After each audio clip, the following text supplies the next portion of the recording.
সুপ্রিয় শিক্ষার্থী বন্ধুরা, টেকলম্বিডি.কম এর পক্ষ থেকে আমি তাহমিদ হাসান আপনাদেরকে জানাচ্ছি আন্তরিক সালাম ও অভিনন্দন।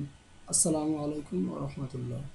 আজকে আমরা দেখব ফটোশপ বেসিক টিউটোরিয়াল পর্ব 6। এখানে আমরা আজকে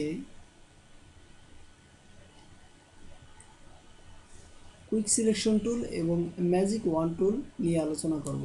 এর আগে যেই পর্বগুলো চলে গেছে, ফটোশপ বেসিক টিউটোরিয়াল পর্ব 1 থেকে 5 পর্যন্ত, সেখানে আমরা রেক্টেঙ্গুলার মার্কিং টুল, ইলেকট্রিক্যাল মার্কিং টুল এবং মুভ টুল, লেসো টুল সম্পর্কে প্রজেক্ট এবং এর ব্যবহারগুলো দেখেছি। আজকে আমরা দেখব কিভাবে ম্যাজিক ওয়ান টুল এবং কুইক সিলেকশন টুল দিয়ে আমরা কাজ করব বা এগুলোর ব্যবহার করব। তো দেখুন, এখানে আমি প্রথমেই দুটো ইমেজ এনে রেখেছি আমার কম্পিউটার থেকে। আপনারা এরকম ইমেজ আপনারা ইন্টারনেট থেকে ডাউনলোড করতে পারেন, অথবা আমি আমার এই ভিডিও টিউটোরিয়ালের ডাউনলোড লিঙ্কের পাশে যে সোর্স ফাইল দেবো আমি, সেখান থেকে আপনারা সোর্স ফাইল থেকে এই ইমেজগুলো আপনারা ডাউনলোড করে নিতে পারেন। এখানে যদি আমরা রাইট মাউস ক্লিক করি তাহলে দুটো টুলবার বের হয়। একটার নাম হচ্ছে কুইক সিলেকশন টুল এবং আরেকটা হচ্ছে ম্যাজিক ওয়ান টুল। কুইক সিলেকশন টুল এবং ম্যাজিক ওয়ান টুলের কাজ প্রায় একই ধরনের, তেমন কোনো ভিন্নতা নেই, দুটোই একই রকম কাজ করে। এবং কুইক সিলেকশন টুলের কাজ হলো এগুলো এই এই একই। এখানে আমরা দেখতে পাচ্ছি যে এই আকাশে নীল কালার আমরা দেখতে পাচ্ছি।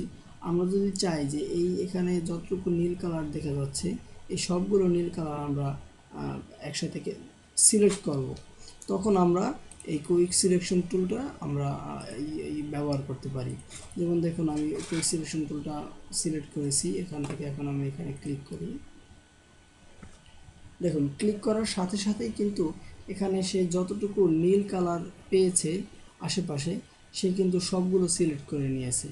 এখন আমরা এর আগে যেই সিলেকশন টুলগুলো, রেক্টেঙ্গুলার মার্কিং টুল, ইলেকট্রিক্যাল মার্কিং টুল এবং লেসো টুলের ব্যবহার দেখেছি, এইগুলো কিন্তু একই কালারের জিনিসগুলো সিলেক্ট করে না। আমি যতটুকু সিলেক্ট করে দেব, ওই টুলগুলো ততটুকুই সিলেক্ট করবে।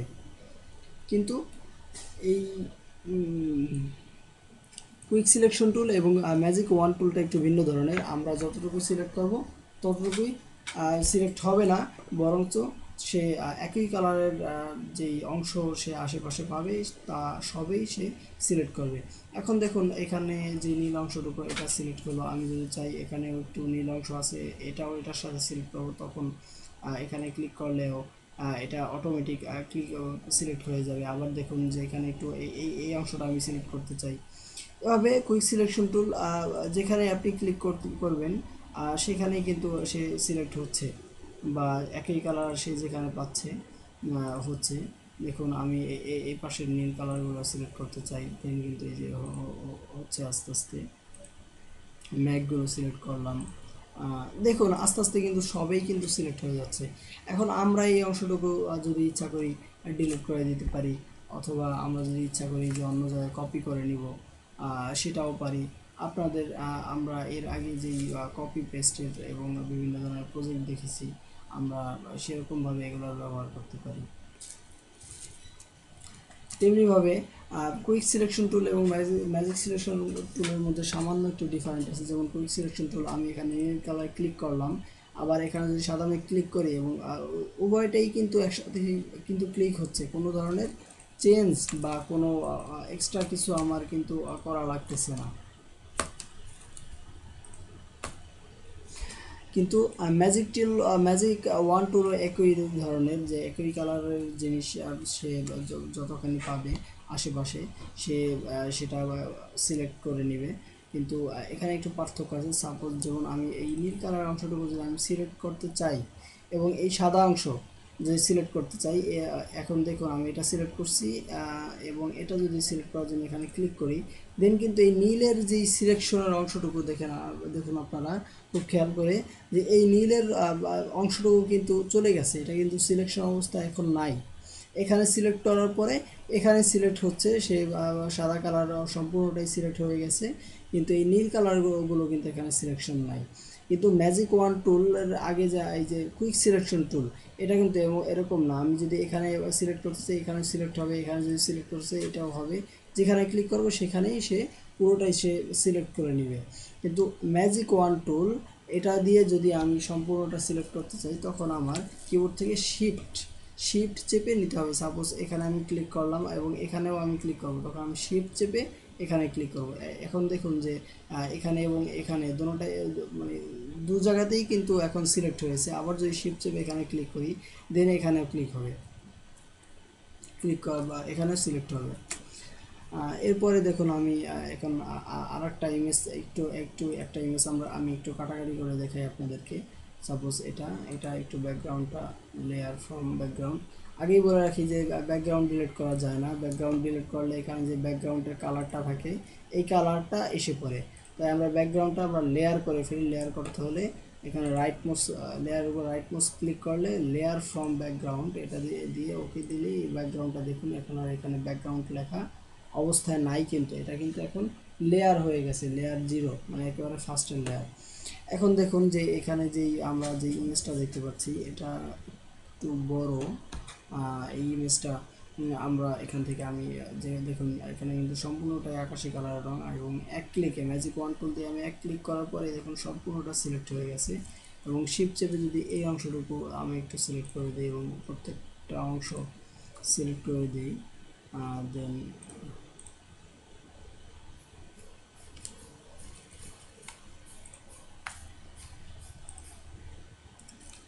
শিফট চেপে চেপে আমি বিভিন্ন অংশ সিলেক্ট করে দিচ্ছি।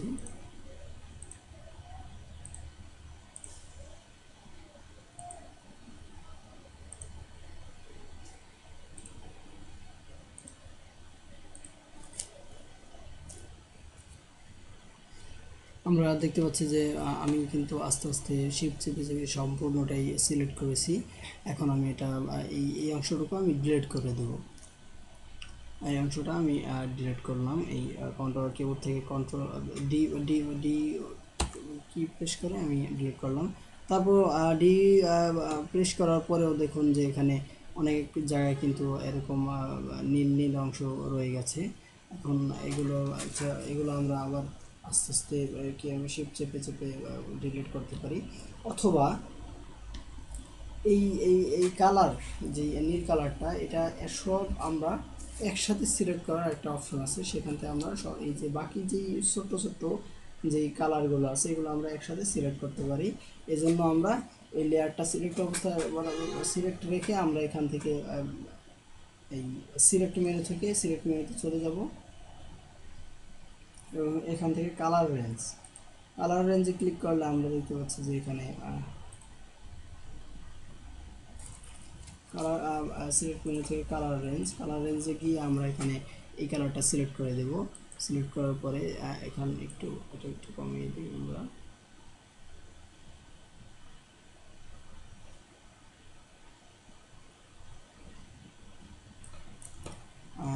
এই কালারটা সিলেক্ট করে দিয়ে আমরা ওকে দিলাম।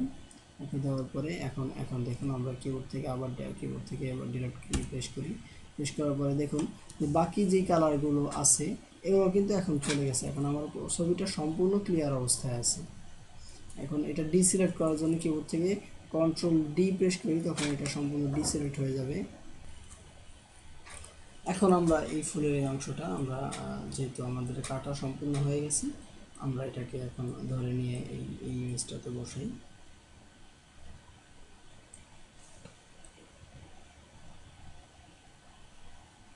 এখন আমরা বসিয়ে দিই, একটু ছোট করে নিই।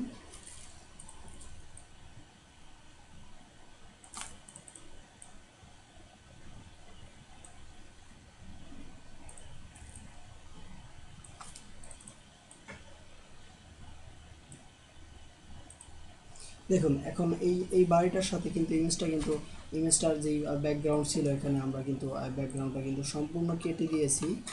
সম্পূর্ণ এই ইমেজটাকে আমরা এই ব্যাকগ্রাউন্ডটা সম্পূর্ণ চেঞ্জ করে আমরা এখানে বসিয়ে দিলাম। এই ব্যাকগ্রাউন্ডটা আমরা কাটলাম হলো ম্যাজিক ওয়ান টুল এবং কুইক সিলেকশন টুল। আপনার দুটোর যে কোনো একটা ব্যবহার করে আপনারা এটা সিলেক্ট করে আপনারা কেটে দিতে পারেন। এবং সর্বশেষ যেই ছোট্ট ছোট্ট যেই জিনিসগুলো থেকে যায় এখানে সিলেক্ট সব কিছু কাটার পরেও এই জিনিসগুলো আপনারা কালার রেঞ্জ থেকে আপনারা ডিলিট করে দিতে পারেন। যে ডিলিট করার পরে যে ছোট্ট ছোট্ট অংশগুলো থেকে যায় আপনার এখান থেকে পরবর্তীতে এই সিলেক্ট মেনু থেকে কালার রেঞ্জ থেকে আপনি কালারটা সিলেক্ট করে বাস এখানে আপনি আপনি এটাকে সিলেক্ট করে দিয়ে আপনি ওকে ওকে ক্লিক করে বাকিগুলো আপনি ডিলিট করে দিতে পারেন। এভাবে আপনি যে কোনো ইমেজ বা যে কোনো ছবির আপনি ব্যাকগ্রাউন্ড রিমুভ করতে পারেন এবং রিমুভ করে একটা জায়গায় থেকে আরেকটা জায়গায় আপনি ট্রান্সফর্ম করে বসিয়ে দিতে পারেন। তো আজকে এই পর্যন্তই। সবাই ভালো থাকবেন, সুস্থ থাকবেন এবং ফটোশপ বেসিক টিউটোরিয়াল পর্ব 7-এ আপনাদের সবাইকে আমন্ত্রণ জানিয়ে আজকে এখানে শেষ করছি। আসসালামু আলাইকুম ওয়া রাহমাতুল্লাহ।